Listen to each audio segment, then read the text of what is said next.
माया का आज अपनी ससुराल में रसोई में पहला दिन था। घर के ज्यादातर लोग इसी शहर में रहते थे, इसलिए सब दोपहर के खाने पर इकट्ठा होने वाले थे। सास आशा जी ने माया को सुबह ही आवाज देकर कहा, बहू, आज खाना तुम क्या क्या बनाओगी? घर में 10 से 15 लोग हैं, सबकी पसंद अलग है। माया के चेहरे पर घबराहट साफ दिखाई देने लगी।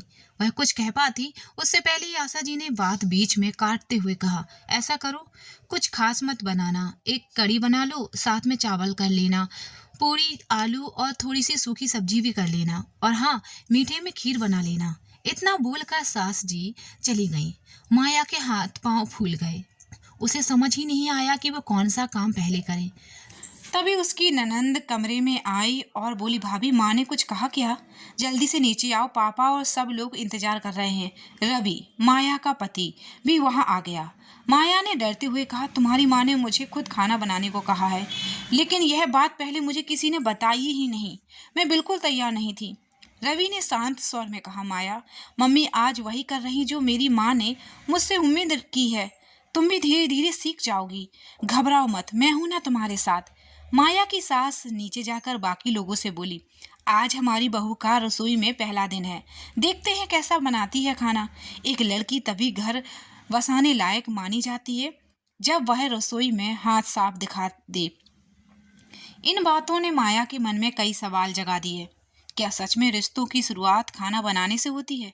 क्या एक लड़की की पहचान सिर्फ रसोई से तय होती है? लेकिन फिर उसने सोचा, दिया अकेला नहीं जल सकता, उसको बाती की जरूरत होती है। शायद आज वो दिया है और भरोसा उसका बाती। और उसी भरोसे के साथ माया ने अपने रसोई के पहले दिन को नए सफर की तरह शुरू किया। रवि माथा चूम कर कहा, तुम्हें बताऊं, मुझको यह बात तुम्हें पहले बतानी चाहिए थी। कल तो तुम माँ की हाँ में हाँ मिला रही थी। बेटे को रसोई घर में देखा। आशा जी ने कहा, बेटा, मैं रिश्तेदारों के लिए कुछ उपहार लेने जा रही हूँ। न जाने में कैसी है बात भूल गई कि बड़ों के पांव पूजने होंगे। मैं बाजार से वो सब सामान लेकर आती हूँ। माँ, आप मुझे बताइए, मैं सामान ले आता हूँ, आप नाहक परेशान होंगी। रवि ने कहा, इसमें परेशानी की कोई बात नहीं है बेटा, मैं ले आऊंगी, तुम बहू के साथ रहो।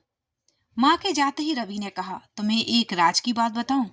राज की बात? अरे हाँ हाँ, बताइए। माया उत्सुक होकर बोली, मुझे ये सारी चीजें बनानी आती हैं। क्या आपको खाना बनाना आता है? लेकिन आपने यह सब कब सीखा? माया ने चौंकते हुए पूछा। माया, मैं 10वीं कक्षा के बाद घर से बाहर ही रहा हूँ, तो अपने लिए खाना बनाते बनाते हर तरह का खाना बनाना सीख गया। माया चली, आज हम दोनों मिलकर खाना बनाएंगे। रवि जी ने थोड़ी देर में मिलकर सारा खाना तैयार कर लिया। बाजार से लौटकर मम्मी जी आ गईं। जैसे ही घर में प्रवेश किया, इलायची और गरम मसाले की खुशबू उनके नथनों में समा गई। मम्मी जी मन बहुत खुश हुई कि बहू के रूप में उन्हें साक्षात अन्नपूर्णा मिली है। इसने घर में घुसे तो माया खुशियाँ बिखेर रही थी। अरे वाह, आप लोगों की बड़ी अच्छी खुशबू आ रही है, तुमने सब कुछ बना लिया? सासू माँ ने पूछा। मम्मी जी, मैंने छोले, पुलाव, दाल और सब्जियाँ ली, और आप गर्मा गर्म पूरी रख दीजिए। आशा जी आशा जी खुशी होकर बोली, बहुत खूब बहू, गर्मा गर्म पूरी बना ली। 12 बजते ही सब रिश्तेदार आने लगे। कुछ देर बातचीत के बाद सभी खाने की टेबल पर बैठ गए। माया ने सबको खाना परोसना शुरू किया। सबने बहू के खाने की तारीफ की, नेक और आशीर्वाद देकर चले गए। उनके जाने के बाद माया ने आशा जी और रवि को भी खाना परोसा।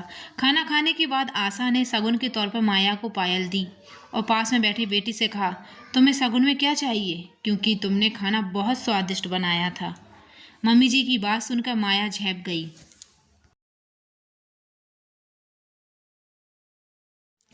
दोनों पति पति शर्माते हुए एक दूसरे की ओर देखने लगे। आशा जी ने कहा, इसमें शर्माने की बात नहीं है बेटा, पति पत्नी का रिश्ता ऐसा ही होना चाहिए।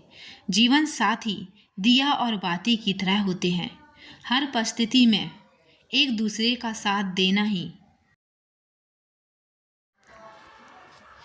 एक दूसरे का साथ देना ही तुम दोनों के रिश्ते को अधिक मजबूत बनाएगा। भगवान तुम दोनों की जोड़ी बनाए रखे। रिश्ते भी दिया और बाती जैसे होते हैं, एक रोशनी देता है, दूसरा उसे संभालता है। अगर दोनों में से कोई एक भी थक जाए, टूट जाए तो पूरा रिश्ता अंधेरा हो जाता है। रिश्ता तभी चलता है जब दोनों एक दूसरे के कद्र करें, एक दूसरे की कमजोरियों को ढाल बनकर ढकें और मुश्किल वक्त में भी साथ ना छोड़ें। प्यार का असली मतलब सिर्फ साथ रहना नहीं, बल्कि एक दूसरे की जिंदगी में रोशनी बना रहना है, क्योंकि दिया अकेला कभी नहीं जलता और बाती बिना दिए के कभी चमक नहीं पाती।